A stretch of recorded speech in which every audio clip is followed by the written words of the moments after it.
Bonjour à tous, moi c'est Marion et je suis ravie de vous emmener à la découverte des pavillons nationaux de la Biennale d'art contemporain de Venise. Aujourd'hui, nous allons explorer le pavillon allemand intitulé Threshold ou Seuil en français, que nous pouvons aussi comprendre comme frontière ou limite. Cette exposition aborde le rôle de l'art en temps de guerre et de crise. C'est un espace presque entièrement consacré au travail de l'artiste Yael Bartana, qui le partage avec l'artiste Ersan Montag, concepteur de cette architecture. L'exposition nous fait franchir les frontières entre le passé et le futur. C'est un de mes pavillons préférés et croyez-moi, vous n'allez pas être déçus. L'entrée est futuriste avec cette œuvre intitulée Light to the Nations, une sorte de satellite cinétique dirigé vers un soleil immense et aveuglant. Du moins, c'était ma première impression. Il s'agit en réalité d'un immense navire capable de nous transporter vers de nouvelles galaxies. Pourquoi ? Parce que l'artiste veut offrir un avenir à toute l'humanité. Cela semble légèrement mégalomane, mais ceci coïncide avec l'orgueil qui découle des nombreuses références bibliques que je vais vous décrypter.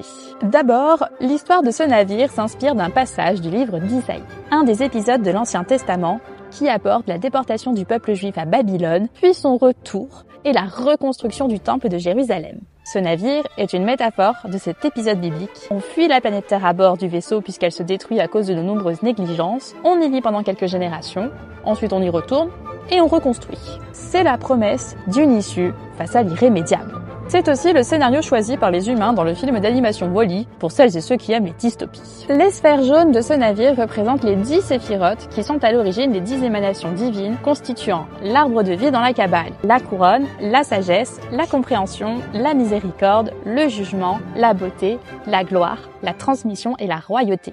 L'artiste les réécrit ici par le siège du navire, la recherche spatiale, la technologie, le centre médical, les centres d'apprentissage, l'agriculture, le patrimoine culturel, le domaine public, l'espace résidentiel et le recyclage. En superposant des technologies imaginaires avec des enseignements mystiques, le navire devient un véhicule de rédemption, un phare, un voyage collectif vers un idéal utopique. Deuxième chose que vous verrez dans ce pavillon, c'est cette vidéo très étrange qui m'a fait penser à certains films absurdes de Mike Kelley. Un peu plus sociologique que la précédente, mais encore plus imaginaire, cette vidéo intitulée Farewell ou Adieu en français représente la cérémonie qui précède le départ de Light to the Nations et célèbre le détachement de la Terre. Les danseurs sont habillés en sylphes, des créatures élémentaires dans la mythologie occidentale, et dansent ce qu'on appelle la labanotation, un style de danse expressif faisant directement référence à la quête humaine d'appartenance, c'est-à-dire le besoin fondamental de chaque individu de se sentir accepté, connectés et intégrés dans un groupe ou une communauté. Si les danseurs portent des masques d'animaux, c'est pour évoquer des images apocalyptiques et établir des liens avec les récits judéo-chrétiens. Le décor forestier reflète l'impératif de donner une chance à la nature de se rajeunir lorsque les humains auront quitté temporairement la Terre. La troisième œuvre dans ce pavillon représente une architecture sur 3 niveaux qui semble complètement apocalyptique. Monde du travail, espace de vie et espace public. Entièrement recouverte de terre, elle représente un enfouissement symbolique. Tout le mobilier est couvert de poussière, à l'exception du lit, dont les draps semblent avoir été fraîchement changés. En entrant dans cette œuvre, j'ai ressenti un mélange de malaise et de fascination, comme si je touchais du doigt une action passée se déroulant dans le présent.